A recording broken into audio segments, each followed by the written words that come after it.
കൂട്ടു നിൽക്കുകയാണ്.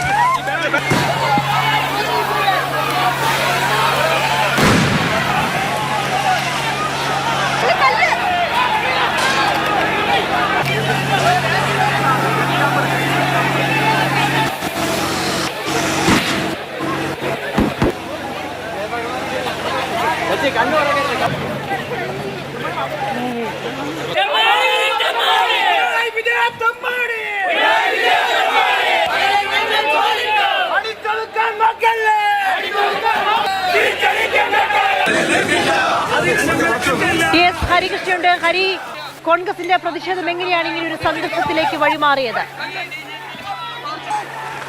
കോൺഗ്രസിന്റെ പ്രതിഷേധത്തിൽ KPCC അധ്യക്ഷൻ കെ സുധാകരനാണ് ആദ്യം സംസാരിച്ചത്. അദ്ദേഹം സംസാരിച്ചതിന് ശേഷം പ്രതിപക്ഷ നേതാവ് VD സതീശൻ സംസാരിക്കുന്നതിനിടയിലാണ് പോലീസും പ്രവർത്തകരും തമ്മിൽ സംഘർഷമുണ്ടായത്. പ്രവർത്തകർ പോലീസിന് നേരെ കല്ലും വടിയും എറിഞ്ഞു. അതിനുശേഷം പോലീസിന്റെ ഭാഗത്തുനിന്ന് നടപടിയുണ്ടായി. തുടർച്ചയായി ജലപീരങ്കിയും ഒപ്പം തന്നെ കണ്ണീർവാതക ഷെല്ലുകളും പ്രയോഗിച്ചു. മുതിർന്ന കോൺഗ്രസ് നേതാക്കൾ ഉൾപ്പെടെയുള്ളവർ വേദിയിരിക്കെയാണ് പോലീസിന്റെ ഭാഗത്തുനിന്ന് ഇത്തരത്തിലൊരു നടപടി ഉണ്ടായത്.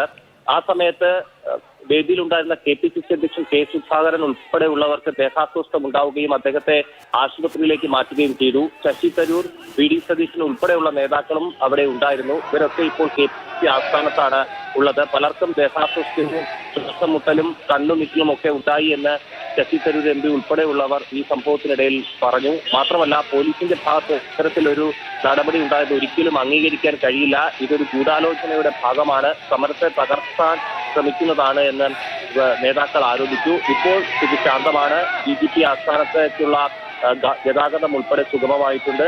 പ്രവർത്തകർ ഈ ഭാഗത്ത് നിന്ന് പിരിഞ്ഞുപോയി. നേതാക്കളും പ്രവർത്തകരും ഉൾപ്പെടെയുള്ളവർ ഇപ്പോൾ KPCC ആസ്ഥാനത്താണുള്ളത്.